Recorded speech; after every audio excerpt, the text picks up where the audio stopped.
성내역인가요?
약 600m 앞 신호위반 및 시속 50km 단속 구간입니다. 약 600m 앞 중동 전화국 사거리에서 시청, 시의회 방향 우회전입니다. 이 배는 2000년 전, 즉 예수님 당시 때 사용했던 배라는 것입니다.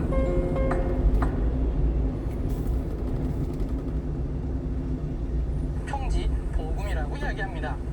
그런데 특이하게 마태복음, 마가복음, 누가복음에 다 걸쳐서 언급되어진 예수님의 또 약 다른 설교 300m 장소가 앞 있습니다. 중동 전화국 그것은 사거리에서 배 시청, 위에서 시의회 하는 방면 설교입니다. 우회전입니다. 왜 예수님께서는 배 위에서 설교하셨을까요? 그 이유를 두 가지로 추측할 수 있습니다. 첫 번째 이유는 많은 무리들로 인해서 미는 것을 피하기 위해서입니다. 두 번째 이유는 많은 무리들에게 효과적으로 말씀을 전달하기 위함입니다. 이때 배는 마치 강대상과 의자로 사용된 것입니다. 그런데 정말로 배 위에서 설교하시면 소리를 효과적으로 전달할 수 있었을까요? 여러분 한번 상상해 보시죠. 예수님께서는 배 위에 계시고 사람들은 이렇게 육지 쪽에 앉아 있다고 한다면 이 상황에서는 소리를 효과적으로 전달할 수 있습니다. 그것은 바람의 방향 때문입니다. 특이하게 갈릴리는 하루 중에 바람의 방향이 자주 바뀌는 곳이지만 그래도 어느 정도 규칙이 있습니다. 주로 이른 아침 시간에 바람의 방향이 남쪽에서 북쪽 방향으로 붑니다. 한낮에는 대부분 서쪽에서 동쪽으로 붑니다. 즉 지중해에서 육지 쪽으로 분다는 것입니다. 여러분들도 갈릴리의 날씨와 바람을 예보하는 인터넷 사이트를 통해서 이와 같은 규칙을 직접 확인하실 수 있으십니다. 이른 아침 시간이라면 예수님께서는 배 위에 계시고 청중들은 이렇게 북쪽 해변에 앉아 있었다면 소리를 충분히 효과적으로 전달할 수 있었습니다. 아침 시간에는 바람도 잔잔하기 때문에 파도 소리가 조용해서 충분히 조용한 가운데 소리를 전달할 수 있었습니다. 제 뒤로 보시다시피 바람의 방향이 나뭇가지와 흔들리는 풀들을 통해서 아실 수 있을 것입니다. 갈릴리 바다에서 주변 육지 쪽으로 불고 있습니다. 저는 지금 갈릴리 북쪽 해변에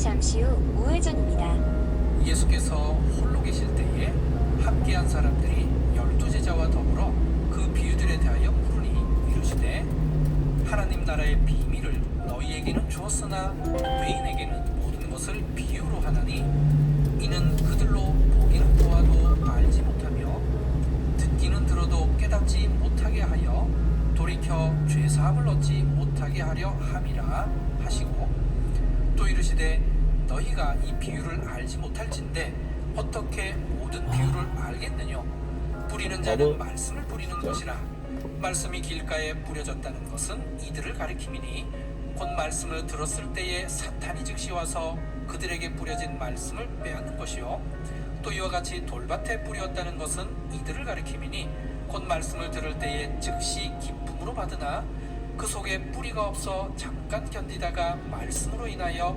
환난이나 박해가 일어나는 때에는 곧 넘어지는 자요 또 어떤 이는 가시떨기에 뿌려진 자니 이들은 말씀을 듣기는 하되 세상의 염려와 재물의 유혹과 기타 욕심이 들어와 말씀을 막아 결실하지 못하게 되는 자요 좋은 땅에 뿌렸다는 것은 곧 말씀을 듣고 받아 30배나 60배나 100배의 결실을 하는 자니라.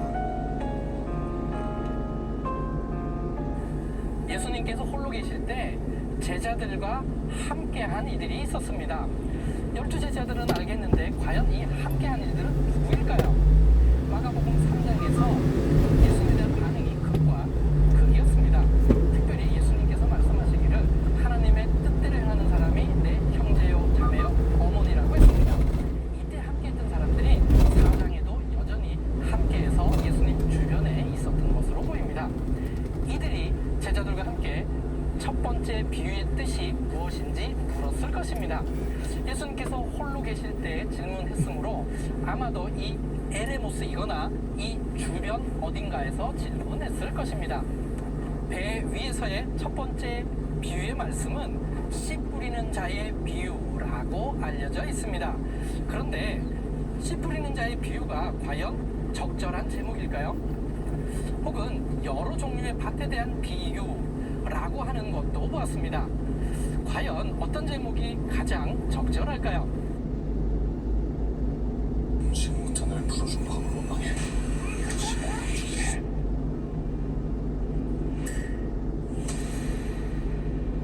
비질란테. 자경단을 뜻하는 말이죠. 법이 제대로 받아내지 못. 과연 어떤 제목이 가장 적절할까요? 둘 다 가능은 하겠지만 이 두 제목으로는 비유의 핵심을 잘 드러낼 수 없습니다. 저는 지금 성서식물원인 네오트캐드밈에 왔습니다. 이곳에 족장들의 밭을 만들어 두었는데 이 밭을 통하여 예수님의 비유를 이해하는 데 도움을 받을 수 있습니다. 예수님 당시 때에는 씨앗을 흩뿌리기 방식으로 뿌립니다. 그러므로 일부의 씨앗은 길가에 떨어지게 되고 그리고 일부는 밭과 밭의 경계를 이루는 가시떨기